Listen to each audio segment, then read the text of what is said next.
आज सकाळी साधारणतः 5 वाजून 17 मिनिटाच्या दरम्यान पारकटी गल्लीमध्ये त्यांच्या बागबंदीच्या घरी आपण पाहिले की सगळीकडे सोशल मीडियामध्ये व्हायरल झालेले जे फुटेज आहेत सीसीटीव्ही फुटेज ते खरे आहे आणि सकाळी तो बिबट्या या परिसरामध्ये आलेली ही बाबही खरी आहे। या संदर्भाने वन विभागाची जी काही लोक आहेत अधिकारी आणि कर्मचारी त्यांनी त्या बिबट्याची जी काही ज्या दिशेने तो गेलेला असेल किंवा इतर सीसीटीव्ही फुटेज जे असतील परिसरातले ते तपासणं चालू आहे आणि बिबट्या शक्यतो या परिसरातून किल्ला परिसरातील त्याच्या जंगलाच्या दिशेने गेलेला असू शकतो, परंतु ही सगळी आपली शक्यता आहे।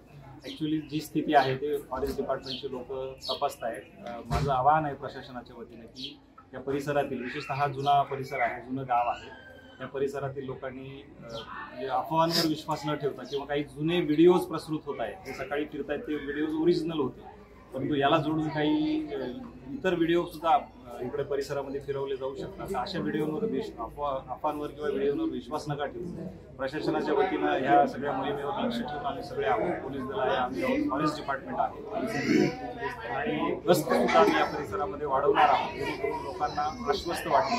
त्यामुळं प्रशासन आपल्या सोबत आहे। मला परिसरातील सगळ्या लोकांना पुन्हा एकदा सांगायचं की आम्ही तुमच्या सोबत आहोत, पोलिसांची गस्त असेल आणि परिस्थितीवर लक्ष ठेवून आहोत। बिबट्याची इथं त्या परिसरात असेल तर तो कॅच करू, नसेल बाहेर गेला असेल तर मग आपण सुटकेचा निष्पास लावू।